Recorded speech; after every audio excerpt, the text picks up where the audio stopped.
The key for us is with this Motivational Monday, like I said before, this is to get us going strong in the week and make sure that we start, this cloudy, kind of coldish, kind of drab day, get us going.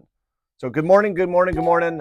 Welcome back, Motivational Monday. If you've ever noticed that you only get motivated when things feel bad, when your energy drops, when your clothes feel tighter, when your stress gets higher, or you feel like you're falling behind, well, nothing's wrong with you. That's completely human. Because most people don't start changing because they're inspired. They start changing because they're uncomfortable. And today I want to really explain why that works and why it actually doesn't last. So there are two ways that we can motivate ourselves in life. And as you know, I've been on a huge Tony Robbins kick. He's just circled back into my life. And he calls these two different types of motivation. He calls them push motivation and pull motivation. And understanding the difference can completely change how consistent you are, not just for a week or a month, but for the long term. So let's start with push motivation. Push motivation comes from pain. It comes from pressure. It comes from fear. It comes from guilt, from wanting to escape something that you don't like. Things like, I can't keep feeling this way. I hate how I look. I don't want to get sick. I'm tired of starting over. Push motivation is powerful. It gets people moving fast. It gets people started. But here's the problem. Push motivation is reactive. It only shows up when pain shows up. And once the pain fades, so does the motivation. So this is why so many people cycle. They push hard, then everything clears up.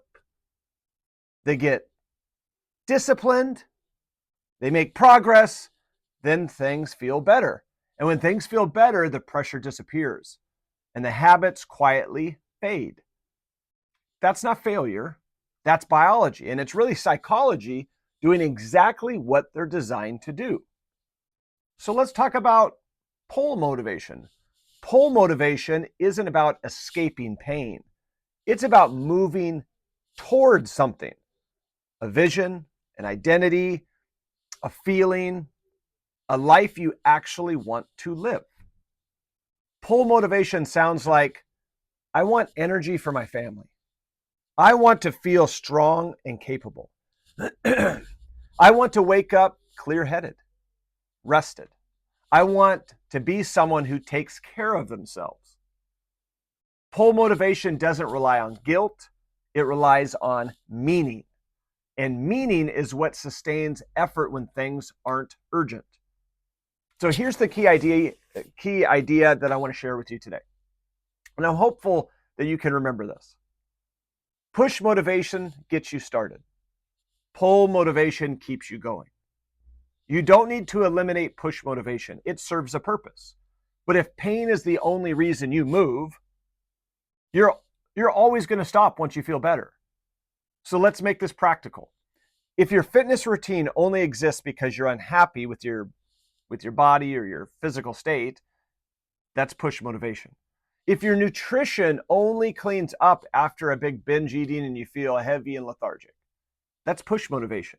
If you only refocus when stress hits a breaking point, that's push motivation. And again, nothing is wrong with that. But ask yourself this: what happens when the pain fades? And that's where most people lose consistency.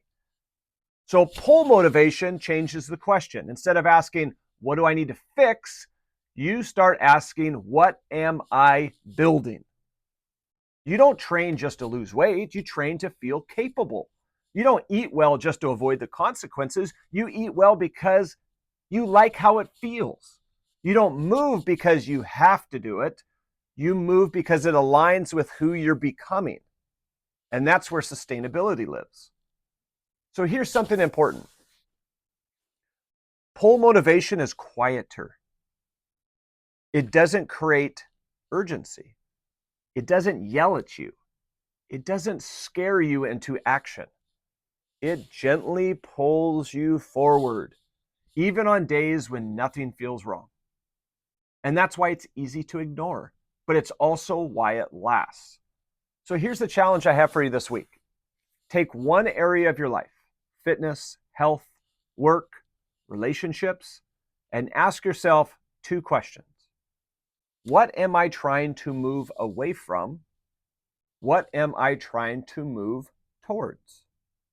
And if your answer is only about escaping pain, then you're relying on push motivation. And that's okay. But just don't stop there. Get clear on what you're pulling yourself towards. Because when the pain fades, your purpose needs to remain. So remember this. You don't need more pressure. You don't need more guilt. You don't need to scare yourself into change. You need a reason to keep going even when things feel fine. Push gets you moving. Pull keeps you steady. So build both, but lead with pull. So overall, have a great week. I will repost this. And today, let me know what your 2 are. Let me know what your 2 are that you're going to try and do today. What are you trying to move away from? What are you trying to move towards? How can you turn push into pull motivation? All right, my friends, good to see you. Way to get us going this Monday morning. Good to hear about your stories over the weekend. And I'll see you in the gym, the clinic, 4%, Safeway, Walmart, somewhere.